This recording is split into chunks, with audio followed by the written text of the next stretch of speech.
नमस्कार विद्यार्थियों, Rishikul online school में आप सभी का स्वागत है। बच्चों, आज हम अपनी हिंदी कक्षा में कन्यादान कविता के अभ्यास के प्रश्न उत्तरों पर चर्चा करेंगे। तो बच्चों, प्रश्न नंबर 1 है, आपके विचार में माँ ने ऐसा क्यों कहा होगा कि लड़की होना पर लड़की जैसा दिखाई मत देना।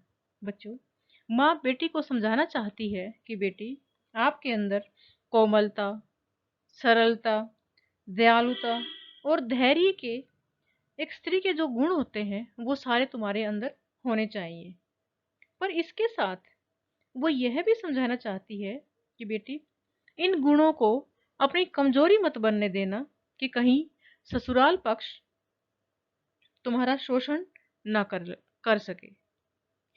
माँ ने जीवन का अनुभव यह भी बताया है कि लड़की जैसा दिखने पर ही लोग उस पर अत्याचार करने की कोशिश करते हैं, अर्थात तुम कमजोर दिखाई मत देना। बच्चों, प्रश्न नंबर 2 है, आग रोटियां सेकने के लिए है, जलने के लिए नहीं। इन पंक्तियों में समाज में स्त्री की किस स्थिति की ओर संकेत किया गया है? बच्चों, इन पंक्तियों के द्वारा माँ अपनी बेटी को समझाना चाहती है कि समाज में स्त्री की उस स्थिति की ओर संकेत करती है जब लड़की को दहेज के लिए जलाकर मार दिया जाता है। आग रोटी सेकने के लिए होती है, जलने के लिए नहीं। कि कई बार लड़कियां दुख से दुखी होकर और पीड़ित होकर स्वयं को आग में डालकर आत्महत्या कर लेती हैं। तो माँ अपनी बेटी को इस चीज से बचने के लिए यह समझाती है कि बेटी, रोटी आग रोटियां सेकने के लिए है, जलने के लिए नहीं। प्रश्न नंबर 3 है, माँ ने बेटी को सचेत करना क्यों जरूरी समझा? आजकल आए दिन घटनाएं देखने को मिलती हैं। कभी लड़की को आत्महत्या करने की खबर देखने को मिलती है, कभी ससुराल वाले लड़की को मार देते हैं। तो ऐसी स्थिति में माँ अपनी बेटी को मानसिक रूप से मजबूत बनाना चाहती है कि वह भविष्य में अगर कोई दिक्कत या परेशानी भी आती है तो वह उसका सामना कर ले, बल्कि अपने ऊपर किसी भी प्रकार के अत्याचार और मौत को हावी ना होने दे। वह अपनी शिक्षा के माध्यम से अपनी बेटी के साथ एक साया बनकर उसके साथ रहना चाहती है। प्रश्न नंबर 4 है, पाठिका थी वह धुंधले प्रकाश की, कुछ तुकों कुछ लयबद्ध पंक्तियों की। इन पंक्तियों को पढ़कर लड़की की जो छवि आपके सामने उभर कर आ रही है उसे शब्दबद्ध कीजिए। इन पंक्तियों के माध्यम से हमारे मन में निम्नलिखित एक लड़की की छवि उभर कर सामने आती है, जैसे वह एक आदर्शवादी है और उसे सदा जीवन की सच्चाइयों के बारे में जानने की कोशिश की है। वह अभी बहुत कम उम्र की लड़की है। वह अपने भावी जीवन की कल्पनाओं में खोई हुई है और जीवन की वास्तविकता से अपरिचित है।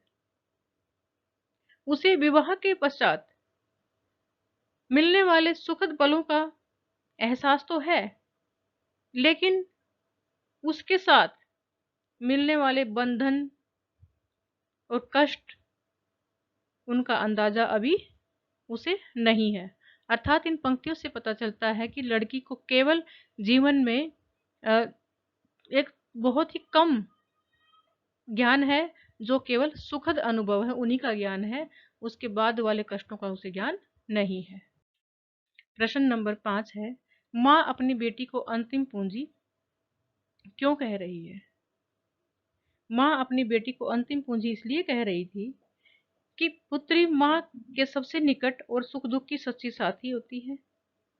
स्त्री जीवन से जुड़ी समस्याओं पर वह बेटी के साथ ही बातचीत कर सकती है और विवाह से पहले वह अपनी माँ के साथ हमेशा सुख दुख बांटती रही है और अपनी माँ के साथ एक साये की तरह रही है। प्रश्न नंबर 6 है, माँ ने बेटी को क्या क्या सीख दी? माँ ने बेटी को निम्नलिखित सीख दी आदर्शवादी बहू, पत्नी और एक निरीह नारी के स्थान पर यथार्थवादी बने, सच्चाई के साथ जीवन जिए, अपने रूप सौंदर्य पर कभी घमंड ना करे, रोटियां केवल आग सेकने के लिए है, जलने के लिए नहीं, वस्त्र और आभूषण के भ्रम में ना पड़े, लड़कियों के गुण तो उसमें होने चाहिए लेकिन शारीरिक रूप से कमजोर ना हो कि कोई उसका नाजायज फायदा उठा ले।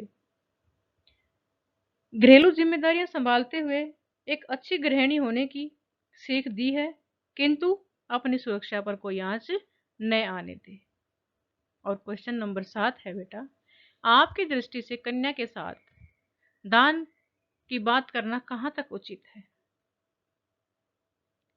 मेरी दृष्टि से कन्या के साथ दान की बात करना उचित नहीं है।